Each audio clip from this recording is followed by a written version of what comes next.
Okay, we're back. It's day 2, and today I want to talk about this video would be for you.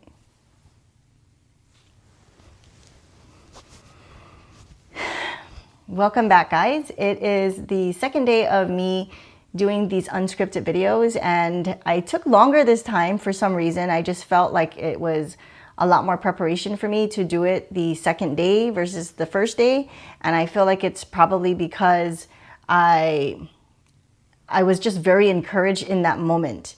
And so the lesson on the front end, I know this is not what the video was about right away, but I just wanted to say that if you are choosing to do a 30-day challenge like I am, where you're showing up without any scripts or anything like that, some days you won't feel motivated. Some days you just won't feel like you have the inspiration, or you don't even have maybe a story you want to share, and you just keep trying to like plan and plan. So I have notes in front of me, but even just writing those notes down, it felt kind of dry for me. So anyways, if you are watching this video in the future, and not in the future, if you're watching this video, it's because you probably have been through the same thing that I have. Just as a story about myself, that since 2009, so I have 2 kids. My first kid is, my first child is already a grown woman. She is at the time of this video, and my son is 18 years old. So when my son was when my son was born, I wanted to contribute other ways to the family. My husband, you know, he's the breadwinner, but my husband, is it recording? Yes, it's recording. My husband is the breadwinner of the family, but when I had my son, he wanted me to stay home, or he gave me the opportunity to. Actually, we both decided that I wanted to be a stay-at-home mom. And so all those years since 2007, I have not had a traditional job. So I decided that I wanted to do something that I can contribute to for, you know, monetarily for my family. So what I decided to do was to look, at the time it was a parents magazine, where at the very back they had these ads that you can choose from if it's something that's based on what, you know, you're looking for. And the ad that I was interested in, it was for an online company that asked you to be a part of a team called, or I won't say the name of the team, but basically to fast forward, when I joined that team, it's basically a team that is an online company, or it helps an online company. It's a distributing company online. And so I started with that. And then one day I started doing some searches on YouTube, and I saw some people talking about this company. And this company was, this person that was talking about the company was saying that there's a way for you to make money online, so that you don't have to like be in person with people. You can actually make money by doing things online. And that was the very first exposure that I had to how you can actually create money by doing things online. And so that was in 2007, I would say 2008 actually. And then 2009, I went to San Francisco, and I was, you know, there with like a small, maybe like 8 of us, maybe 13 of us, who we got selected to be, to train in person with these entrepreneurs, like these big entrepreneurs who already made it big and they're successful. They were like 7-figure earners. And one of the people that was heading it was, at the time, I think he was 19 or maybe 21. I don't want to say 19. I think he was like 21, very early in his 20s. And his name is Jonathan Budd, by the way. So the group of people, basically the group of people that I was following at the time, they were all about like how to make money online. And so my first exposure was how to make money online. And well, that's what I was looking for, right? But the people that I made my mentors online, that was basically everything that they talked about, everything that it seemed that they lived for, was how to launch the next product, how to create an offer, how to create a funnel that would bring people to your business. And I spent a lot of money, and I really invested in those types of ways to make money online. And so I recently had this realization, like maybe just 2 weeks ago. I was thinking or actually last week, Friday. Today is Friday, so it's been a week. A week ago, I had this realization. I was in bed and I was sick and I was just journaling, thinking and reflecting. And I had this like angry moment thinking to myself, wait a minute. So the reason why I'm so focused on trying to, and nothing's wrong with building a business. That's how you either bring your passion out and help people and bring your value to the world and all of that. But, excuse me, I just had a realization because right now I'm in my creative era where I want to like pull that side of myself out and do work with my creative side, because since 2009, how many years ago was that? 2009, 2019, it's like 17 years ago. It's been 17 years that I've been trying to create a business online and I haven't seen results, right? So it's not that the programs that I signed up for or the coaches that I paid or the systems that I followed, it's not that it didn't work, but I was obsessed with results, okay? And the reason why I say that it backfired is because I was so focused on that, and also shiny object syndrome was a part of this problem that I had, this issue, this obvious, at the time it wasn't obvious, but like thinking of it now, it was so ingrained in me to chase after the next new program, right? It's that shiny object syndrome. Like I finished one course and yeah, maybe I implemented it when I was taking the course, but not enough afterwards to like really get myself like deeply rooted. It was more like I was more of a person I had so much experience breadth wise, but not depth. Like I wasn't planting myself deep enough and creating roots deep enough in the business world to actually make myself have this impactful, valuable way of showing up to help people. And I don't really know how to explain that in words well enough, but what I mean to say basically is that I was jumping from program to program and hoping that this course, this system, this coach, this whatever is going to help me get results. And I feel like it was the act of me jumping around from program to program and just not getting a good grip on it to really give myself enough time to have an impact and finally see the data and the evidence that this thing works, right? So again, it's not that any of those mentors that I followed and the coaches that I hired weren't people that like could help. Like obviously they're 8-figure earners, they're 7-figure earners, and they're young people, like way younger than me. And so going back to that 2009 when I went to San Diego, I was with a group of really intimate setting, like 13 of us. It was so nice to like be together with other entrepreneurs, and I knew them from just like online touch points and being in groups on Facebook with them, but like to see them in person was so cool. And at the time I was living in Guam, so it was a really long flight for me to get to California. But I think the flight's like including, anyways, I don't want to get into that because I don't really want to think about numbers, but it was a long flight, like I don't know, almost 20 plus hours just to get there, including like layovers.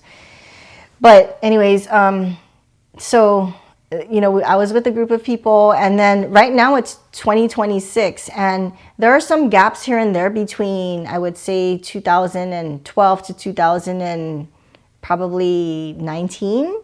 So like for 7 years, I wasn't really building a business online. But 2019, right before the pandemic started, I hired a coach and I joined a mastermind with other women. And they were all Christian women. It was a nice group of women that, we all had this same goal to build a business. And I started a podcast through that mastermind. And I was the like top 1% in my category for podcasting in that category. So it was successful. And I think I only had like 3 people, I think, that actually contacted me and became my clients. And I helped them. It was basically a Christian fitness coaching that I was offering, where I would help them to get fit and do it the way God wants it, instead of like focus on vanity.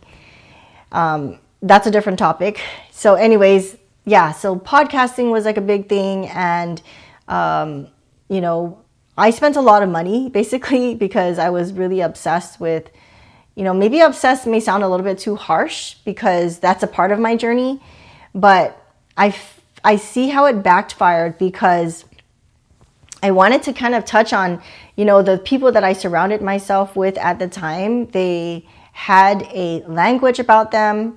They had, you know, words that they used. They showed up a certain way. They had goals, and they had this way that they showed up that I wanted to be like that too. So I was basically surrounded, right? They always talk about be careful who you surround yourself with, and not that they were harmful people or anything like that, but it became an obsession for me to want to become like them.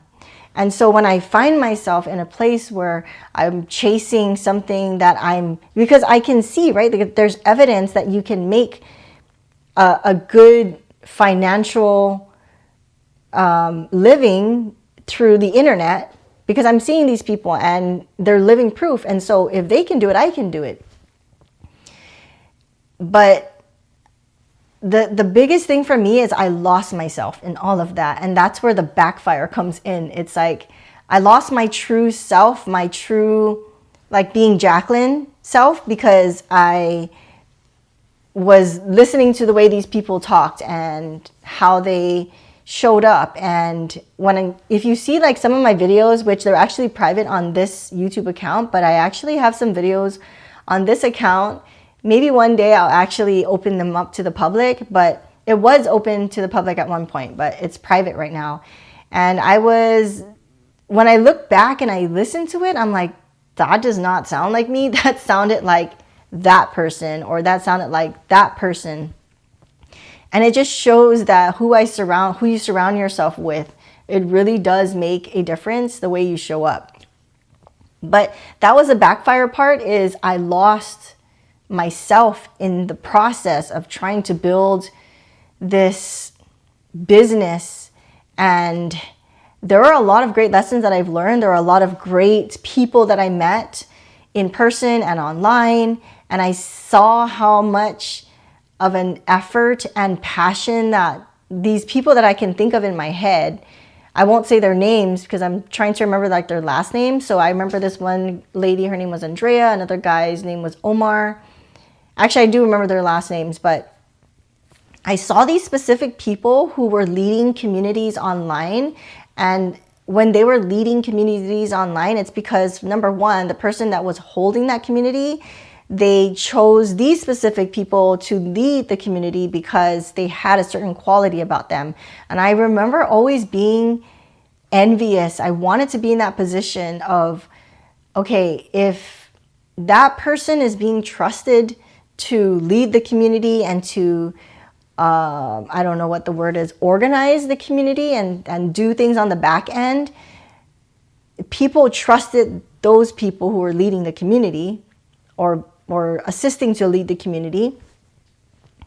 And they started developing, like, obviously people are going to grow on them and they're going to be more inclined to trust these people because the person that's holding the community, the owner of the community, is trusting them, right? So, you know, it's just this not cycle or funnel, but it's just a fact of the way things work in life. Like, you see somebody who is under someone's wings and you put your trust in them. Anyways, I wanted to be like that. I wanted people to trust me. And so I'm thinking and I'm reflecting that that's a big reason why I was not primarily, but I feel like it's a big piece of the pie as to like why I wanted to continue chasing those kinds of results, right? Like building a business.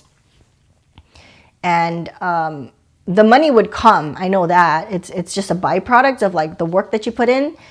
But when I didn't see those results, again, because I kept changing programs and changing my goals, I kept chasing it. And eventually, 17 years later, I realized finally that this whole version of myself has dissipated through the act of me desiring this way of making money. I don't believe money's evil, okay? There's nothing evil about money. It's that backfire of really like losing yourself. And you know, as also I will say another thing about losing myself and like the backfire part of my identity of myself and just being genuine to showing up online. It's specifically I'm talking about like showing up online is what I'm referring to, because let me get comfortable here. I need to sit up like this for a little. Let me take a sip. What was I saying?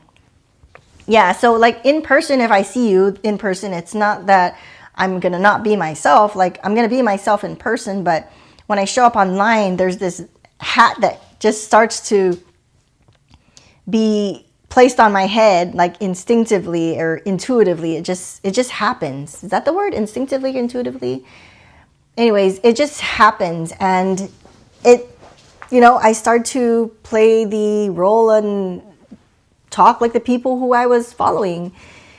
And I'm so done with that. I'm so tired of doing that. So yeah, I lost myself. I'm just trying to look at my notes. I lost myself, and it's this. Okay, so like also I want to say that I know this is relatable. I want to use the example of maybe losing weight. Okay, so if you're losing weight, then or if you're in a program to lose weight, it means that you have a really good program will have these systems in place that you can follow and track yourself to make sure that you're going to get the results, right? So like this program that I'm referring to in my head right now that I'm in a program right now that is specifically for petite women. And there's a system that I'm following. There's a protocol that's all laid out, and it makes sure that it's all laid out in a way that if I follow it and I enter these numbers, it means that I'm entering these numbers because I'm actually doing the thing I'm supposed to do. Because without the numbers, it means I'm not doing the exercises and tracking my macros and things like that. So, hold on, I'm losing my train of thought. Why am I talking about this? Basically, so you have this system in place and you're entering your macros and you're entering the amount of hours that you sleep and what's your energy levels like, and you track these things, right? Your hydration level, your steps, your step count. And sometimes you might have a week that's kind of off, or like a month that you felt off where you still have numbers entered, but the numbers are not reflecting your results because because you had like a stressful month and you weren't really following through on your workouts. The funny thing about that is, I don't even know if I'm explaining this right, but the whole like phrase that I'm trying to talk about is the all or nothing mentality. This all or nothing mindset where you think that you need to do all the things or nothing at all. If you're not going to do all of it, then don't do any of it. Like, hold on. So, I'm sorry, guys. That analogy, I'm trying to remind myself, like, why did I use the petite program that I'm in as the all or nothing mentality? I don't know. This is me in real time. I'm trying to figure out, like, why did I... I'm looking at my notes, guys. 1 second. I don't remember why I was trying to talk about the all or nothing mentality. and let me just try to riff off of just all or nothing. So I was trying to explain about a mindset. I am like really zoning out, guys, right now. It is, what time is it? It is 10 p.m. and I still need to upload this video, and I'm not stressing about it. I had a really late night, more like morning. I slept like almost 8 a.m. this morning.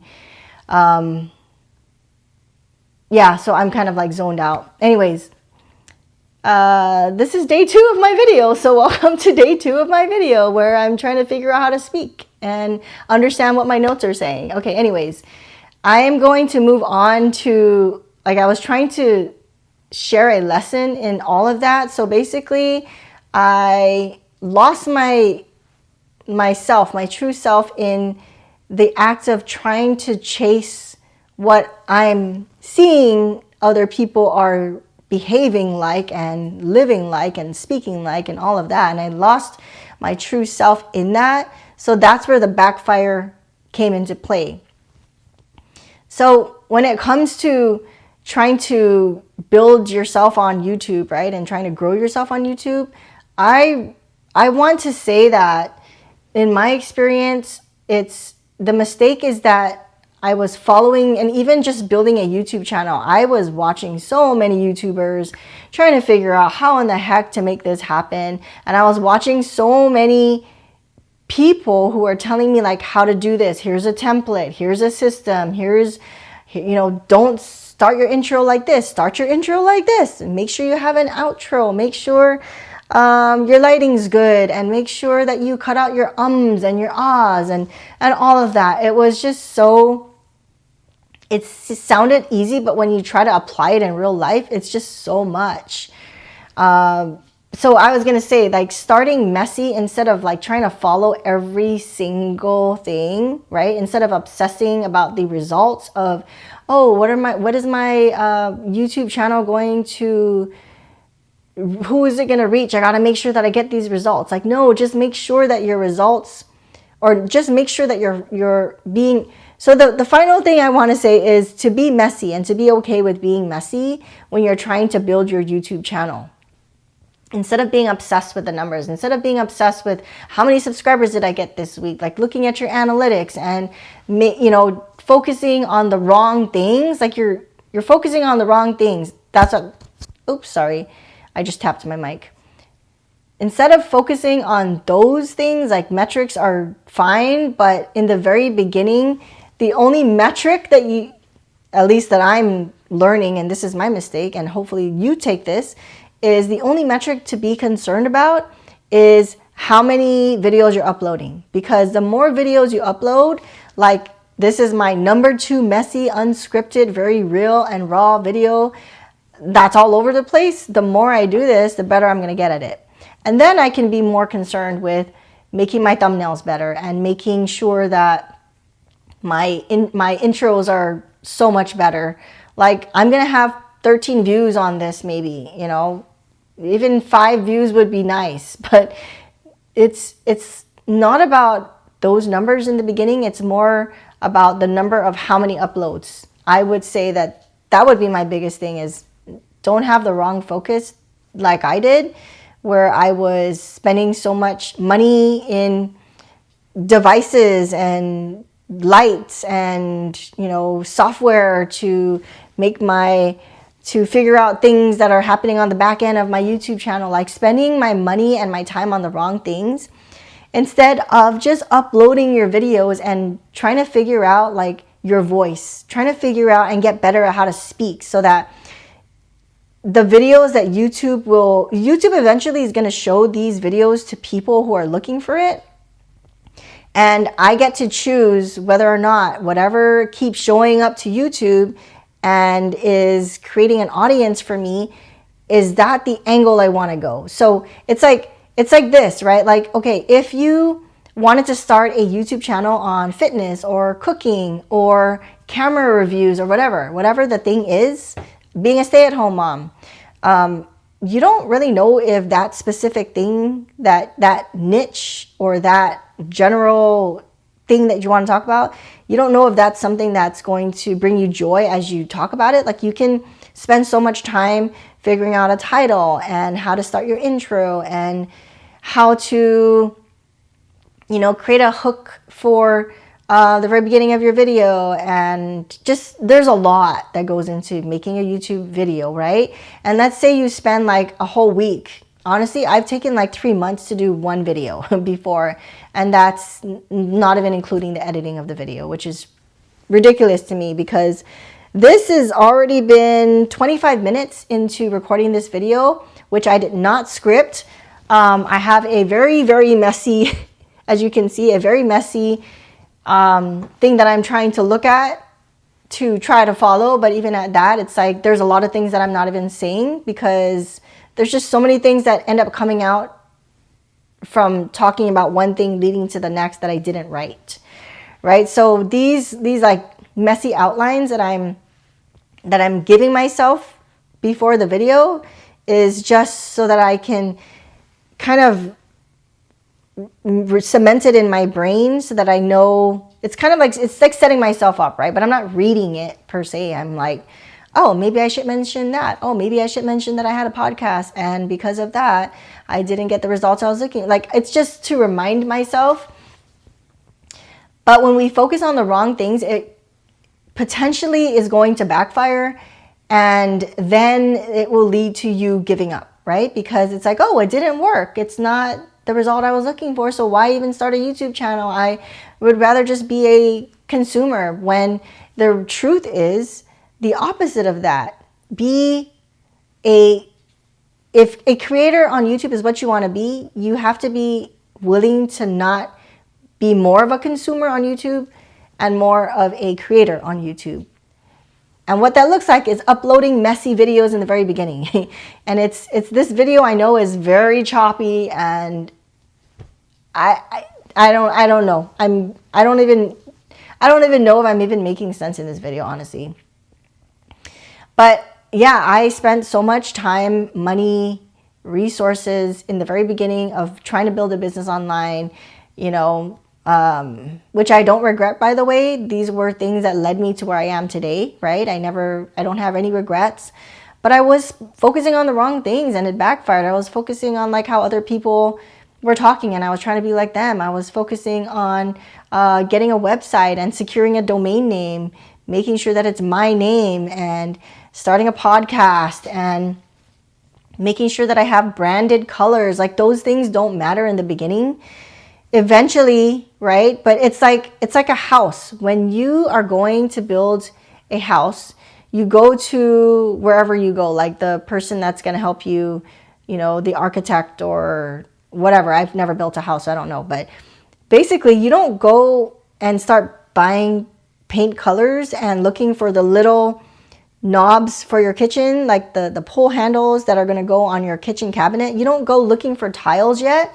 You have to like set the foundation first, like the physical foundation. But even before the physical foundation, you have to find someone that can help you to architect the house, to engineer the house, to create a blueprint for your house. And then you have to find a contractor, right? You have to secure all of those things in place first. So it's the ground zero that we need to spend more time on. I was not doing that in the beginning, and I wish that someone had told me that in the beginning, instead of looking for colors and looking, you know, buying upgrades on Canva to be able to have these templates. And I'm like, I don't even need those templates. I don't need that right now. I just need to show up and publish videos on YouTube so that I can figure out my voice and figure out if I'm sharing these things, does YouTube actually like it? Does the algorithm actually, is it rewarding me in a way where it's going to show it to people? Because I can record these kinds of videos all day long and tell myself, oh, it's fine if there's 5 people. Honestly, it's better if I have more than 5 people. I mean, it's fine. 5 people are going to watch it. But in the future, if these videos stick to, you know, if people are looking for these kinds of videos, then it's going to show up on their home feed eventually. So I just want to remind myself and encourage you that if you are building a house, quote unquote, to stop looking for paint colors, stop looking for doorknobs and switch plates and Stop looking for, you know, French windows and the carpet that's going to go under your coffee table. Stop going to Wayfair to look for things. I mean, yeah, you can do that, you know, in your spare time maybe, but don't let that be the focus, right? We can look at like what kind of coffee table we're going to have to be excited and to kind of plan. Maybe you have a Pinterest board and you just have ideas, but don't let it be the focus, because it is potentially going to backfire, and and I'm just trying to help you with my mistake of these lessons. I'm trying to help you, are mistakes that I have been through that I don't want you to go through. I want to help you to, you know, go faster or be at a certain place faster than you would if you didn't know these things. And I wish I said these things in the beginning of the video, because you're probably not even listening to the end of this video. Again, this is just for me to practice. And I trust. Also, that's another thing. It's this self-trust factor that I am sleepy. I would rather be sleeping right now or watching Netflix with my husband, which, by the way, we've been watching the show called Shrinking. Oh, it's the dialogue in that is so real, so good. The characters are so good. I would rather be out there, honestly, watching something with my husband on the couch, relaxing, because it's 10:15 p.m. But that's the word was self-trust. When I show up this way, when I show up, even if it's messy and raw and all over the place, I'm creating evidence within myself to know that I can trust myself to show up, even if it's hard and messy. So this whole process of uploading and publishing videos is I keep seeing if my video stopped. Okay, it's still recording. It's a way for me and you to develop self-trust, because there's no way you're going to avoid building self-trust if you keep showing up for yourself and creating evidence that you can do these hard things. Okay, so the bottom line is, you know, if you're obsessed with results and it's backfiring, or you foresee backfiring somehow potentially, it's more than likely because you're focusing on the wrong things. And, you know, I just had to be willing to remember that there are small beginnings, and to be willing to be in the setting of the small beginnings and being humble about this, because there are a lot of things that I can say I'm good at when it comes to fitness and maybe productivity and things like that, where it's like easy. It's not loud when I snap, but yeah, like there are a lot of things that we have that we are good at.